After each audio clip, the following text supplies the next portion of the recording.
Well, tonight on the podcast, ladies and gentlemen, now you remember in California, they recently sabotaged the reparations bill, but we want to talk about a big issue that's happening in Los Angeles. In Los Angeles, black people are highly represented in the homeless population. Case in point on this article from the LA Times. Why black people are overrepresented among LA's homeless population.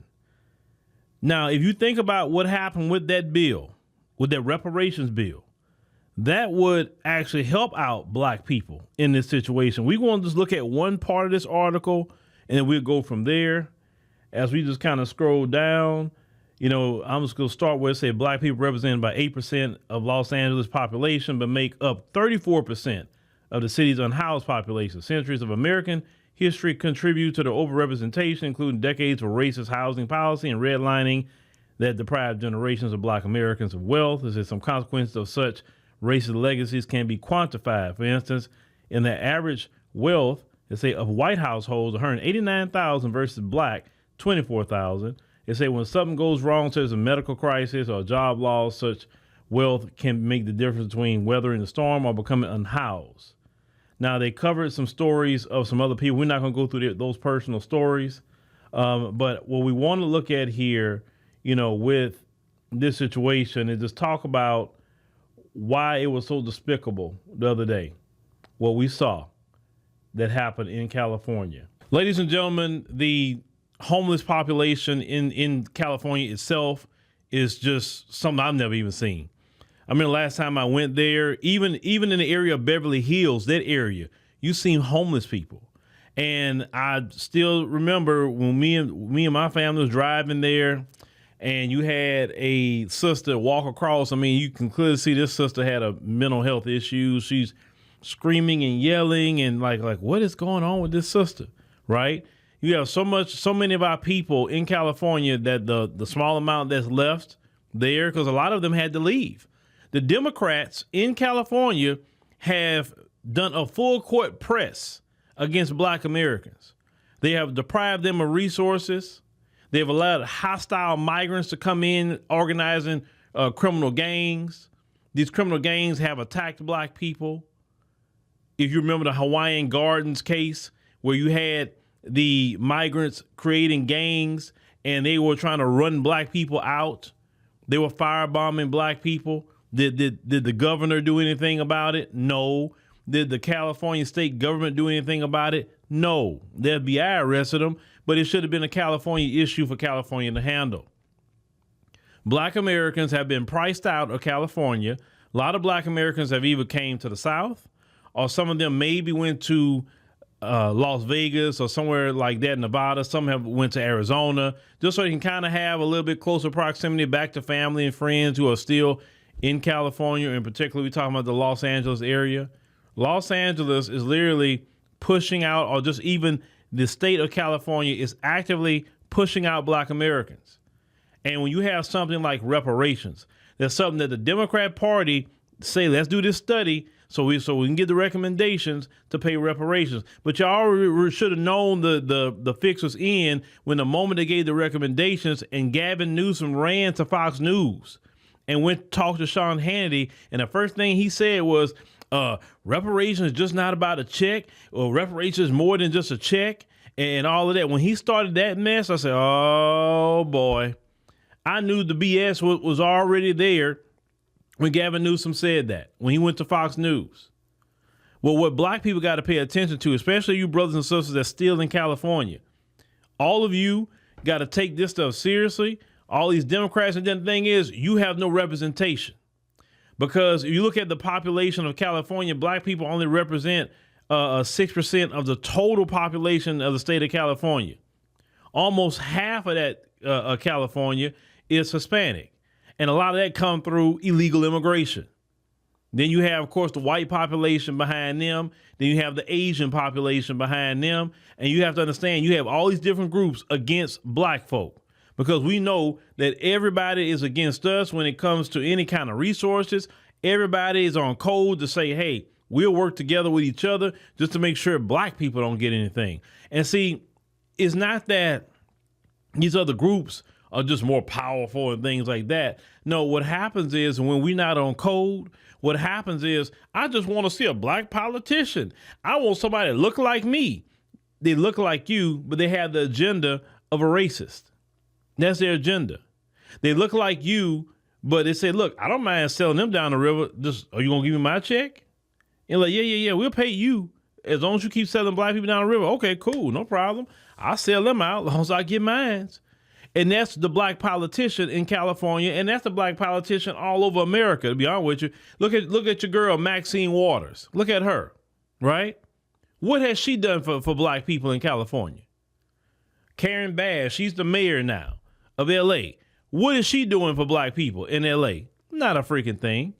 Because if she was doing something so great, we all would have heard about it by now. She would be getting praise for the great things that she's doing for black people. Those Democrats in California understand they don't have to prioritize black people at all. They don't have to. Because even if every black person go over there and vote for them, it still will not do a whole lot. Not to say that black people, they come out in mass in California. I think they say it was about 2 million black people. So if all black people came out in mass and voted and say, you know what, we're going to do this vote against blue no matter who. And so whoever we want to vote for, we'll vote for Trump in the election. And we don't want to vote for Trump, we'll vote for Cornel West. We'll vote for whoever, third party. We'll vote for third party. If we do not want to vote for nobody, then what we'll do is write our own name down. And you have to do this from the top of the ticket all the way down to the local election. Anybody got a D by their name, you got to vote against them. If they're running unopposed, write your name down. That's at least a vote against them. It's not about you winning. It's about a vote against them.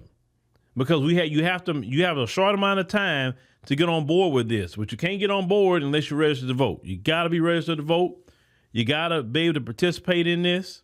That's why we always promote vote.gov on the live streams, because we want you to participate. You can't do nothing by complaining. You can't do nothing by being mad.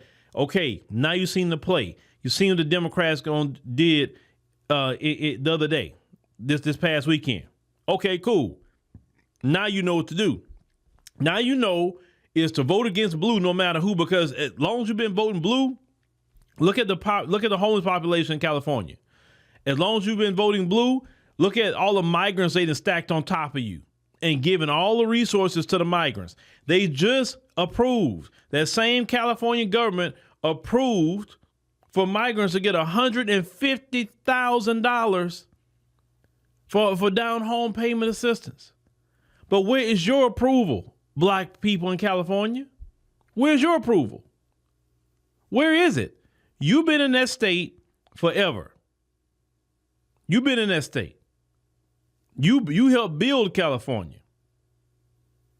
And you mean to tell me somebody that just crossed the border, the beginning of the year, they gave them free health care? Where's your free health care? This is what California did in January. Now they're giving them homes. They are purposely elevating them up over you. But you go vote blue. Yeah, you voting blue, and they're getting everything. And they don't even have to vote because they can't even legally vote. They can't legally vote, but yet they get everything off of your vote. You're sitting up there being the lapdog. You're literally being the doormat for everybody that's coming into this country. That's what you are. You're a doormat that everybody walks on to get their free health care, or you don't get it, to get their homes they're going to get, right? Now, we know Gavin Newsom haven't signed it yet, but 9 times out of 10, if he signed the health care thing, why wouldn't he sign this? And then we had Camila Moore on. She said that program, even though the folks dominate about getting all the resources, and black people are really at the bottom of that, if they get any at all. But the fact is, if somebody going to be at the bottom and getting something, it's going to be the migrant. It's not going to be you. You're not going to get a freaking thing. Then the same guy, Gavin Newsom, is literally criminalizing the homeless. He wants to clean up all the homeless encampments and all, instead of saying, let's clean up our economy. Let's fix this economy so people can actually afford to live, because affordable housing is just not where it's at in California. It's not. That's why you have a high homeless population of not just, Black Americans, but of all Americans. But this is what happens when you have a super majority Democrat state. Let me tell you something. Now let's take it to Vice President Kamala Harris. She's from California. She is from California politics. Do you want America to look like California? From what I can tell you, no, I don't want America to look like California. Not their politics and not the way they do things. No. Well, you can't afford to look. You think about you complaining now about food and rent and houses and all that. A little small house is $1 million over there. That is crazy. That is utterly crazy. Who can afford that? $1 million doggone dollars? We not talking about a mansion. We talking about a little small house. Well, at this stage in the game, it probably cost you $250 here in Texas, but $1 million over there. Who can afford that? The average American does not make that much money a year to afford that. So Black people, you got to get serious. You got to understand, this election is not one that we can just sit out. Normally, when y'all say that, I'm like, well, I don't know. Hey, if they do, they don't. It is what it is. But now, after what they pulled in California, oh, no. We can't sit this out. We need all hands on deck. We need everybody to be registered to vote. And I want you to participate in early voting. Get it over with early. That way you're not in that crowd. You get frustrated. Get it over early. Every Democrat you see, especially that California Legislative Black Caucus, vote every last one of them out. Vote them out. Ain't no shame. Listen, all the shaming is gone now, right? They can't shame you because Democrats did that.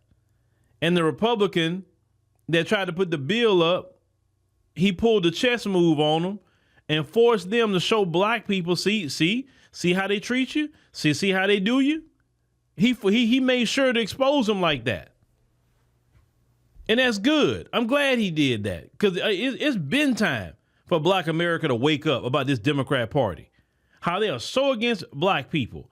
And unfortunately, all the Black politicians that y'all praise or y'all thought were fought for Black people, they all on the team of being against you because they getting paid. They getting their reparations, but they fight hard to assist the Democrats in making sure they give resources to everybody else except the people that come from their own community. And they are some wicked and despicable Black people who do that. These Black politicians. They're wicked and despicable. But what's happening is the wool, the covers are coming off. And now Black people seeing this Black politician for what it really is and who they really are all this time. This is the time, Black America, that you gotta make the right move. Because if y'all reward these Democrats with the presidency and anything else you can reward them with, you're done. We, as a community, is done. We all gotta get registered to vote like y'all did with Obama. And we all need to come out and vote against blue, period. Where's our sanctuary city? They have no sanctuary city for Black Americans. None. They'll hide the migrant from ICE, but if the U.S. Marshals or anybody else, FBI are looking for you, they're not going to hide you. They're going to say, oh, he right over here. Oh, matter of fact, I'll go get him for you. The Democrats hide migrants from ICE who broke the law. In my opinion, any politician or entity that hide them, they should go to jail too for obstruction of justice. That's what that is. That's obstruction of justice. It don't matter if it's a doggone a mayor. It don't matter if it's a city councilman. It don't matter if it's the police or the police chief. It don't matter if it's the governor. They should go to jail for obstruction of justice. The Black folks, you better think about this. You better think real hard about this election and get out there and remember you're doing it for your community. Your community, your pocketbook. That's the two things you got to think about from now on. Your community, your pocketbook. That's it. When it comes to elections, Your community, your pocketbook. I don't care about what everybody got going on. I just care about my community and my pocketbook, because your pocketbook is what's going to pay your bills. Your pocketbook is going to put some clothes on your back, shoes on your feet, helping you pay anything you have with insurances or cars or whatever the case, hell, a vacation or whatever. It's your pocketbook, your community and your pocketbook. That's the focus. I don't care about no other social issues. I don't even care about racism at this point, because what's the point of talking about the racism aspect when no Democrat is not trying to solve that issue because they racist. And for sure, the Republican Party not trying to solve that issue. But Martin Luther King said you cannot govern the affairs of the heart. And that's true. You can't. Now, you can put a law, but will they enforce it? Will they enforce it? No, they're not. So we need to focus more on our community and our pocketbook when we go out to vote. Especially you brothers and sisters in California. Y'all should be fired up to vote after what happened the other day. We need every black person that's eligible to get registered to vote and vote them out.